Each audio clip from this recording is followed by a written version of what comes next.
महाराज शिखाजी का बलिदान दिवस श्री क्षात्र पुरुषार्थ फाउंडेशन की ओर से कॉन्स्टिट्यूशनल क्लब में आयोजन।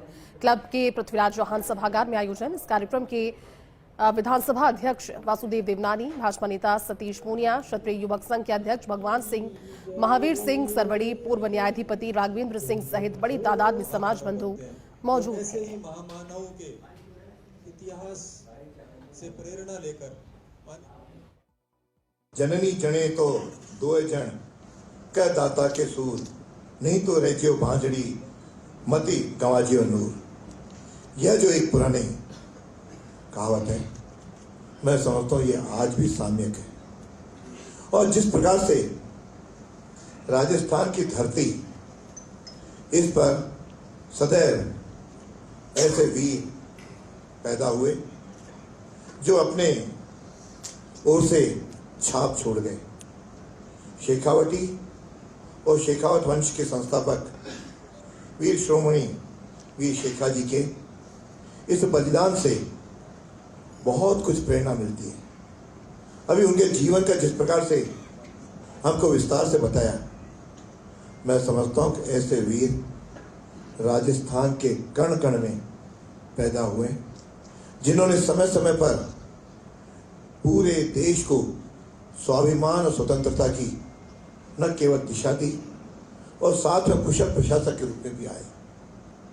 राजस्थान ने तो महाराणा प्रताप का अपने को ध्यान ही है। उन्होंने किस प्रकार से संघर्ष किया और पूरा जीवन अर्पित करके पूरे भारत को एक नई दिशा दी।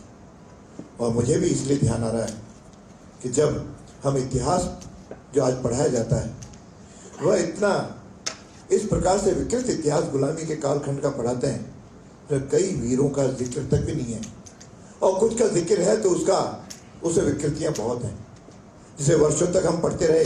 अकबर महान का पाठ पढ़ते रहे, लेकिन अकबर महान कभी रहा ही नहीं। इसलिए मुझे भी जब शिक्षा मंत्री का दायित्व मिला, शायद सबसे पहला ये काम करने का सौभाग्य मिला कि अकबर महान के पाठ को हटा करके महाराणा प्रताप के पाठ को जोड़ा। तो वीरों का, बलिदानियों का हम सम्मान नहीं करेंगे तो फिर नई पीढ़ी को किसी प्रकार की भी कोई दिशा नहीं मिलती। इसे बताया ये महाराज शेखाजी 12 वर्ष की आयु में जो सारा जीवन उनका सामने आता है, सारा वीरता से भरा हुआ है। और केवल वीरता ही नहीं दिखाई, अच्छे प्रशासक के रूप में भी सामने आए। वो आज हिंदुस्तान जब धर्मनिरपेक्षता की बात करता है, मैं समझता हूं कि महाराज शेखाजी ने अपने कार्यकाल में उसी समय। देखिए, विधानसभा स्पीकर वासुदेव देवनानी का संबोधन। महाराज शिखाजी के बलिदान दिवस पर श्री क्षात्र पुरुषार्थ फाउंडेशन की ओर से आयोजित कॉन्स्टिट्यूशनल क्लब में इस कार्यक्रम में उनके संबोधन को आप सुन रहे थे। पृथ्वीराज चौहान सभागार में आयोजन किया जा रहा है। इस दौरान भाजपा नेता सतीश पूनिया भी इस कार्यक्रम को संबोधित कर रहे हैं, उन्हें भी सुनिए। तस्वीरें आपको दिखा रही हैं। विधानसभा अध्यक्ष वासुदेव देवनानी को आपने सुना, साथ ही भाजपा नेता सतीश पूनिया वहां पर मौजूद रहे। क्षत्रिय युवक संघ के अध्यक्ष भगवान सिंह, साथ ही महावीर सिंह सरवड़ी, पूर्व न्यायाधिपति राघवेंद्र सिंह सहित बड़ी तादाद में समाज बंधु मौजूद रहे और उन्होंने अपना अपना संबोधन इस कार्यक्रम में दिया।